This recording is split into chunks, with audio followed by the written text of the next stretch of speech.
Doing an essay under time pressure can feel like you're trapped on a desert island.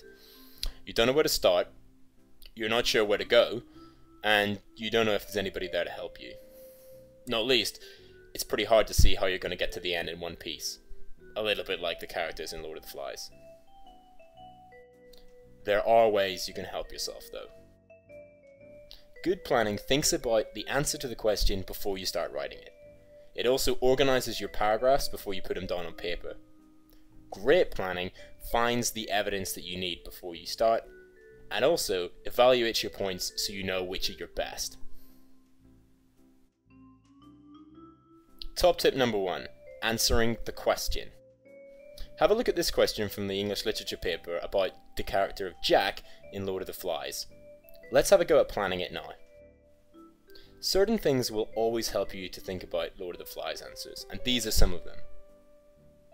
You can think about the themes of the book, you can think about the setting and how that might relate to the question, you can think about the appearance and personality of any characters. This is especially useful for this question. You can think about the language that Golding uses and the way in which he describes things, and really importantly, also think about the way different things develop as the book progresses. Let's try it with Jack. You can do this yourself by writing Jack on a page and giving yourself 3 or 4 minutes to write as many things as you can think of about the character. I'm going to do exactly that.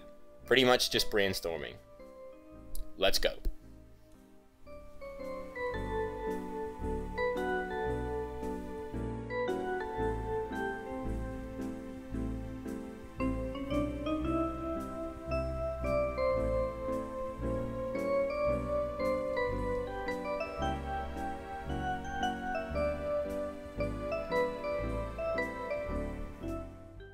So what do you think of my list so far?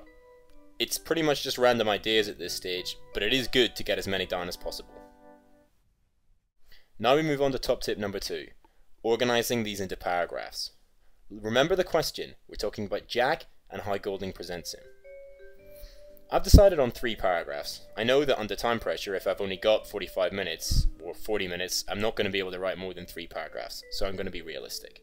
Paragraph 1, I'm going to talk about how Jack could be viewed as a symbol of violence. Paragraph 2, because it's absolutely essential to provide different interpretations, and on the other hand, I'm going to suggest that he's actually, from one reading, more successful than Ralph. A better leader, more charismatic, and ultimately kind of wins. But I don't really believe that, so I'm going to finish up with a slightly more subtle point about the fact that he's a warning against the misuse of power. Perhaps Golding is showing that Jack uses fear as a tool to control people. I'm also quite interested in the whole painting face thing, but I haven't decided exactly how I'm going to fit that in yet. Next, finding great quotations. This is a really hard skill. If you've got a very large book and you have to try and plan an essay in only 4 minutes, how on earth are you going to find the best evidence for your essay? Quite simply, there are too many quotations to choose from. It's easy to get downhearted with this, and it's very easy to freeze up and just write an essay from your own head. Do not do this. Instead, think sensibly. If you've only got 3 minutes to plan, you can't find every quotation in the novel. What you can do is pick 2 from the beginning, 2 from the middle, and 2 from the end. This way, you've got some control over what you're answering. Why not try it yourself? Think of the book, think of Jack, and find 6 key quotations about him. This is what I came up with.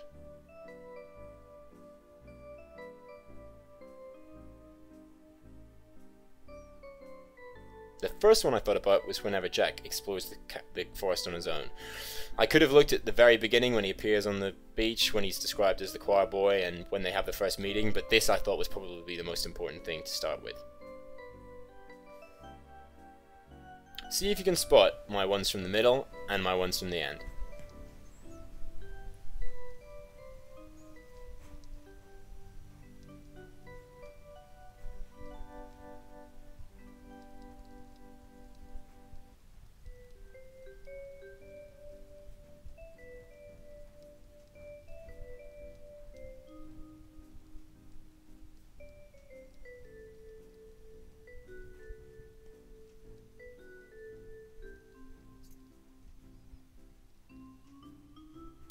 almost forgot one of my favourite quotes about Jack, that at the end of the novel, he's just a little boy wearing the remains of a black cat. Have a look at these. Were they similar to yours or not?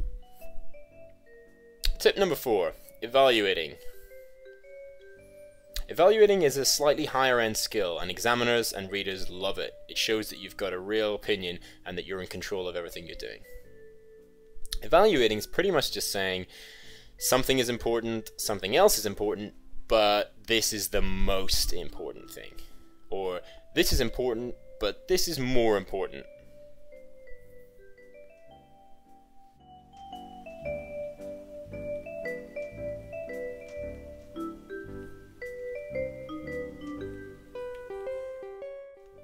Let me try it with my own. Well, I think these are all kind of important, but in my essay I'm going to make sure I tell the reader I think number 3 is the most significant point. So just to recap, good planning answers the question and organizes the paragraphs. Great planning finds great evidence and evaluates the significance of your points. So try it yourself. Can you do better than me on this question? Good luck.